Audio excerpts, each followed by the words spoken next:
Everyone saw how Jim Lill melted the internet when he claimed that vintage Neve preamps sound the same as built-in budget audio interface preamps, and there was piles of response videos, mostly of the sort of, what are you talking about? Everyone does turn up the gain and turn down the fader. Gain past normal, and then turn down the fader on the console, which isn't what happens. Every engineer I know tracks with the faders at Unity. Well, I made a response video as well, and to my knowledge, it was the only response video that actually went through the differences between Class A and Class AB amplifier topologies, and why you get different orders of harmonics from different pre's. So you guys absolutely loved that video, and many of you have asked me about plugins emulating Class A asymmetrical saturation to get those even order harmonics. Now, although there are countless plugins out there which distort stuff, there are none which I think target this exact particular thing that I was trying to demonstrate in that video, which vintage preamps like the Neve 1073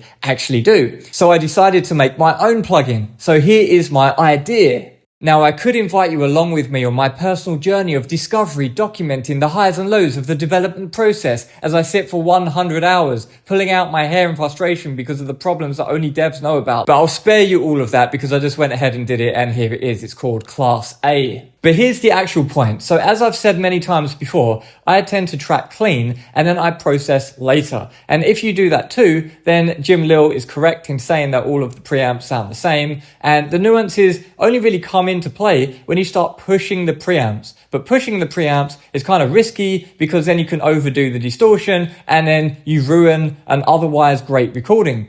So the argument isn't really Neve versus cheap interface. It's more like clean signal versus how do you process it later? Because when you use a vintage Neve, you are just processing the clean signal now, but when you use a plugin, you're processing your clean signal later. It's the same thing, it's just whether you want to do it now in the hardware or do it later in the plugin. So that's the whole premise of this plugin that I made, Class A. You first capture your signal, and then if you want to get all of the exotic saturation tones of different vintage preamps without wrecking your source recording, you can just use my plugin to do exactly that. Instead of just going off trust me bro anecdotes of the mystical, magical, vibey qualities of vintage Neve pre's that no one can afford anymore, you can just load up this plugin and have a look what the various controls do to the sound. Because this is modeling Class A amplifier topologies. You've got the Q point, you can just boost that up, and then you start getting a whole bunch of even order harmonics. And just from a few controls, you can get an extremely wide array of different characters that you might find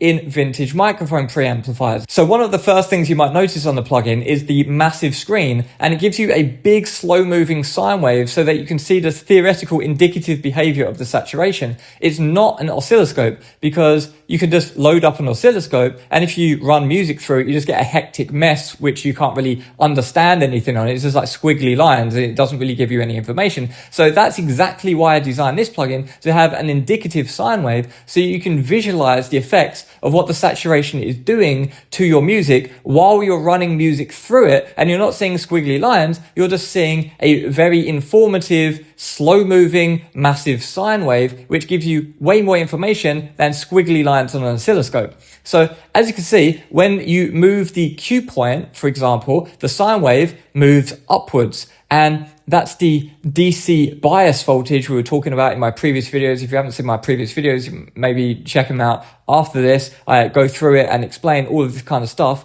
in detail. But anyway, there's a strong DC blocking filter on the output, exactly like you might find in a vintage Neve preamp, something like a 1073. And so the DC doesn't get sent out of the output of the plugin, it gets filtered out. But when you raise up that DC bias voltage and then run that into saturation, now you start getting those even order harmonics I was talking about, and you can just try that out and look on an FFT and you'll see that really obviously.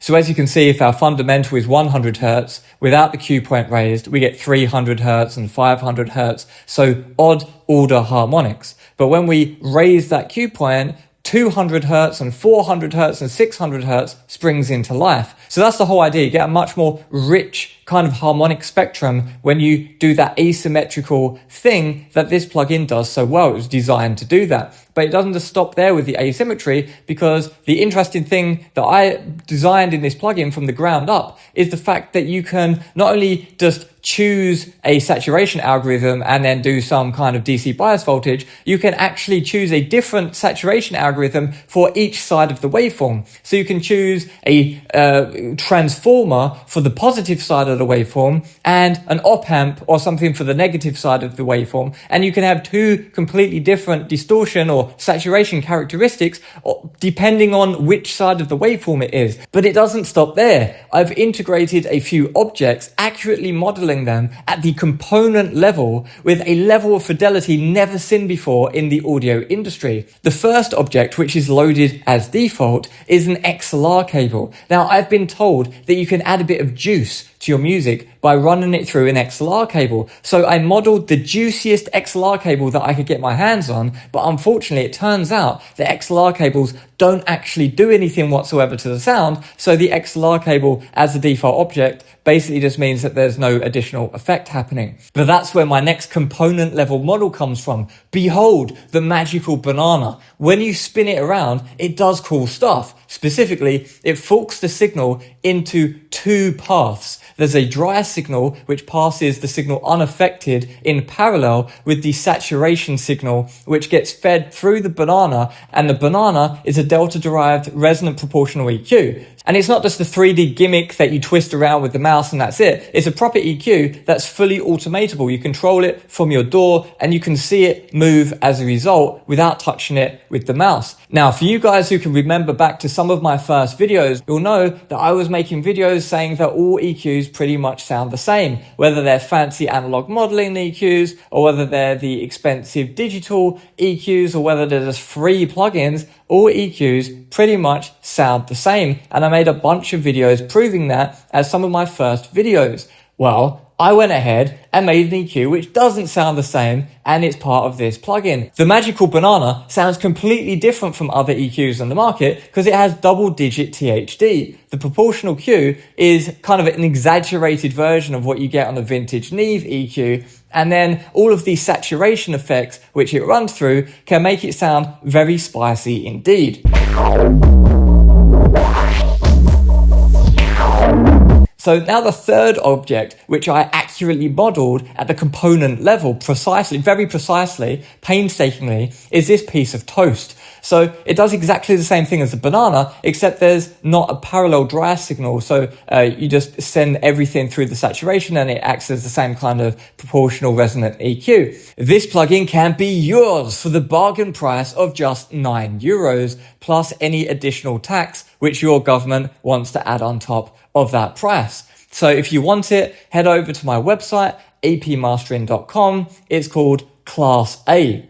Now, if there's solid demand for this plugin, I'm going to add more 3D objects to it to do even more stuff, maybe something weird with delay or something more exotic, some weird kind of effect that no one's really heard before, and experiment with really weird kind of stuff based on what you guys want. If you guys want to have a specific effect, maybe I can add that. And the more demand for it, the more incentivized I'm going to be to add more objects to it and add more stuff to it. And as you know from my courses and plugins, I don't do clown discounts. And in fact, they get more expensive over time. And if I'm going to program a whole bunch more stuff to this and add a whole bunch more objects to it, I'm going to put the price up over time. But as everyone knows who has bought any of my other stuff, you get lifetime free updates. So if you buy the plugin now at the launch, then you'll be able to lock in that price and get all of the free updates regardless of how much cool new stuff I add to it based off of you guys' feedback. So let me know